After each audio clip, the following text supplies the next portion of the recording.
Good morning. सभी government employees और pensioners का सक्सेस ग्रुप में बहुत बहुत स्वागत है। इस वीडियो में बहुत बड़ी खुशखबरी आप लोगों के लिए। मार्च के महीने में केंद्र सरकार आप लोगों को 3 बड़े तोहफे देने वाली है और इससे आपको बहुत बड़ा लाभ होने वाला है। सैलरी में 50,000 से 2 लाख रुपए तक का उछाल आएगा और साथ ही साथ एरियर के रूप में भी बहुत मोटी रकम आपको मिलने वाली है। तो आइए जान लेते हैं पूरी खबर विस्तार से, और ये जानकारी आप अपने साथियों को भी, मित्रों को भी ज़रूर शेयर कीजिएगा।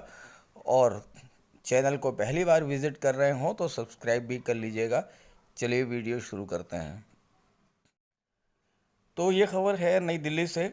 7th पे कमीशन। एक तरफ मध्य प्रदेश के सरकारी कर्मचारियों का भी महंगाई भत्ता केंद्रीय कर्मचारियों के समान यानी 31% हो गया। मध्य प्रदेश के गवर्नमेंट एम्प्लॉयज़ को भी सेंट्रल गवर्नमेंट एम्प्लॉयज़ के समान 31% डीए दिया जा रहा है 1 अप्रैल से, और 1 अप्रैल 2022 से कर्मचारियों की सैलरी में इसका लाभ भी मिलना शुरू हो जाएगा। दूसरी तरफ 1 करोड़ केंद्रीय कर्मचारी और पेंशनर्स को जल्द ही 3 बड़ी खुशखबरी मिलने की संभावना है। 3% महंगाई भत्ता, फिटमेंट फैक्टर और 18 महीने का बकाया एरियर शामिल है। 3 बड़े तोहफे मिलने वाले हैं सेंट्रल गवर्नमेंट एम्प्लॉयज़ और पेंशनर्स को। 3% महंगाई भत्ता, फिटमेंट फैक्टर में वृद्धि और 18 महीने का एरियर। तो आइए जान लेते हैं एक एक बिंदु पर विस्तार से। मीडिया रिपोर्ट्स की माने तो मोदी सरकार जल्द ही इन तीनों पर बड़ा फैसला ले सकती है। अगर ऐसा हुआ तो कर्मचारियों की सैलरी में 50,000 से 2,30,000 तक का फ़ायदा मिलेगा। वहीं महंगाई भत्ते के साथ 2 महीने जनवरी फरवरी का 38,000 से ज़्यादा का एरियर भी दिया जा सकता है।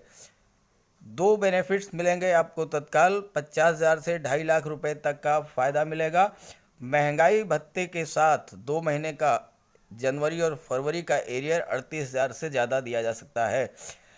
हालांकि सरकार की तरफ से कोई पुष्टि नहीं की गई है कि इसका ऐलान कब होगा, लेकिन AICPI के आंकड़ों के बाद तय माना जा रहा है कि महंगाई भत्ते में 3% की बढ़ोतरी होगी। वहीं कर्मचारियों की मांग को मानते हुए फिटमेंट फैक्टर पर भी मोहर लगाई जा सकती है और 18 महीने के पेंडिंग डीए एरियर पर भी विचार किया जा सकता है।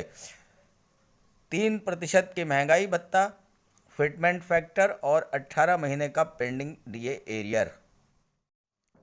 मीडिया रिपोर्ट्स के अनुसार 2016 के बाद 2022 में एक बार फिर मोदी सरकार केंद्रीय कर्मचारियों का फिटमेंट फैक्टर बढ़ा सकती है।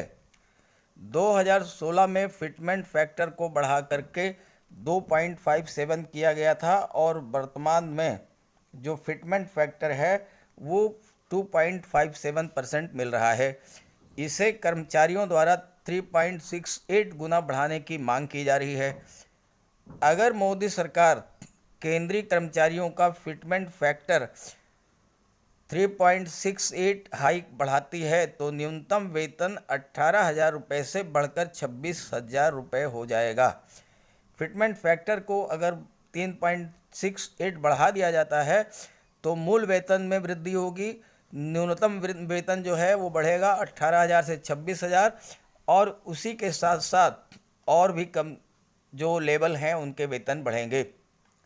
जून 2017 में 34 संशोधनों के साथ 7वें वेतन आयोग की सिफारिशों को मंजूरी के बाद एंट्री लेवल बेसिक पे 7,000 से बढ़ाकर 18,000 रुपये किया गया, जबकि उच्चतम स्तर यानी सचिव को 90,000 से बढ़ा करके 2.5 लाख रुपये किया गया। 2016 में जब वेतन आयोग लागू हुआ, 7वां वेतन आयोग, तो बेसिक लेवल पर यानी लेवल 1 का जो वेतन था वो 7,000 से बढ़ा के 18,000 किया गया, और उच्चतम लेवल का है उसे 2.5 लाख रुपए 90,000 से बढ़ाकर किया गया था। अब क्या होगा, अब बेसिक सैलरी होगी 26,000। मीडिया रिपोर्ट्स के मुताबिक इसके पहले न्यूनतम बेसिक सैलरी 6,000 से बढ़ा के 18,000 की गई थी। अगर अब फिटमेंट फैक्टर को 2.57 से बढ़ाकर 3.68 किया जाता है तो बेसिक सैलरी में 8,000 का लाभ मिलेगा और ये 18,000 से बढ़कर 26,000 हो जाएगा। इससे करीब 52 लाख कर्मचारियों को फ़ायदा मिलेगा। अगर किसी केंद्रीय कर्मचारी की बेसिक सैलरी 18,000 है तो भत्तों को छोड़कर उसकी सैलरी होगी 18,000 इंटू 2.57 यानी 46,260 रुपये। वहीं फिटमेंट फैक्टर 3.68 होने पर सैलरी 95,680 रुपये हो जाएगी। 26,000 इंटू 3.68 यानी 95,680 यानी सैलरी में 49,420 रुपये का लाभ होगा और इसके बढ़ने से भत्ता भी अपने आप बढ़ जाता है, यानी सैलरी में 2.5 गुना तक इजाफा होता है। बात करें महंगाई भत्ते की तो महंगाई भत्ता 34% हो सकता है। मीडिया रिपोर्ट्स की माने तो श्रम और रोजगार मंत्रालय द्वारा सीपीआई इंडेक्स जारी करने के बाद रेटिंग में 0.3% की कमी आई है, लेकिन दिसंबर 2021 का आंकड़ा 125.4 पहुंचा और सूचकांक का औसत 351.33 हुआ है। ऐसे में डीए में 3% की वृद्धि तय मानी जा रही है।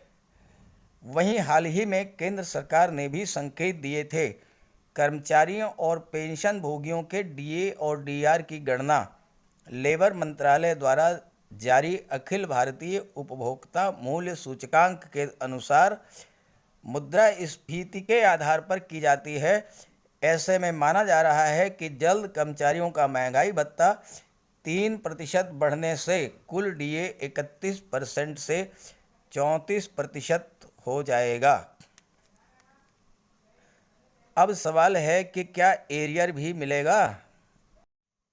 क्या डीए के साथ मिलेगा एरियर? मीडिया रिपोर्ट्स की माने तो अगर केंद्रीय कर्मचारियों का डीए 34% होता है तो इसका लाभ 50 लाख कर्मचारियों और 65 लाख पेंशन भोगियों को होगा।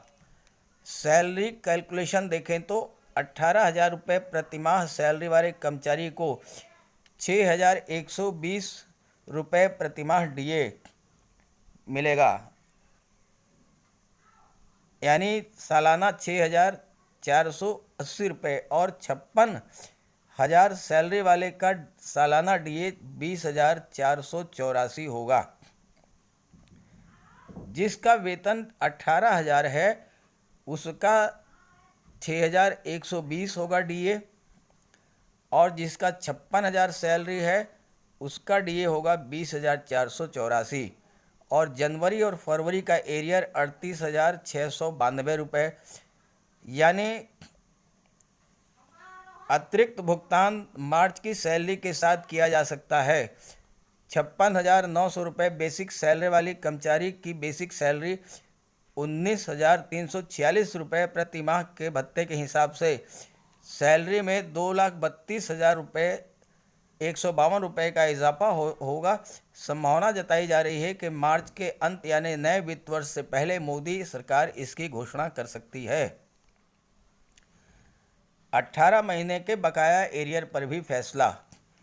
इसके अलावा 18 महीने जनवरी 2020 से लेकर जून 2021 तक के बकाया डीए एरियर पर भी विचार किया जा सकता है और इसका एकमुश्त भुगतान किया जा सकता है। कौंसिल ने सरकार के सामने मांग रखी है कि डीए बहाल करते वक्त 18 महीने से पेंडिंग डीए एरियर का भी वन टाइम सेटलमेंट कर दिया जाए। भारतीय पेंशन भोगी मंच ने भी प्रधानमंत्री नरेंद्र मोदी को पत्र लिखकर इस पूरे मामले में हस्तक्षेप कर जल्द निर्देश जारी करने की अपील की है और इसका लाभ 60 लाख से ज़्यादा केंद्रीय कर्मचारियों और 50 लाख पेंशनर्स को मिलेगा। तो इस तरह से 3 बड़े तोहफे मार्च में मिलने की पूरी संभावना है या फिर नए वित्तीय वर्ष में आपको इसका लाभ मिलेगा। तो ये जानकारी अपने साथियों मित्रों को ज़रूर शेयर कीजिएगा। Okay, thank you.